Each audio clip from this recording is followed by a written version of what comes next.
இங்கே வந்து இளையராஜில் வந்து அவன் தான் இளையராஜான்றது யாரா நீ? நீ என்ன அவ்வளோ பெரிய அப்பாட்டாக்குறா தமிழ் சினிமாவில்?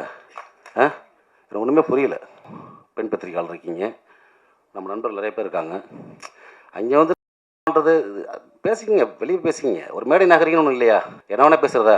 உலக படங்களை பார்த்துருக்கேன்னு சொல்கிறீங்க, அவ்வளோ உலகம் போல புக்ஸை படிச்சுக்கேன்றீங்க. அப்புறம் என்ன அறிவு இருக்கு உங்களுக்கு? குறைந்தபட்சம் ஒரு நகரிகம் வேணாமா? ஒரு மேலே பேசுகிற பேச்சா?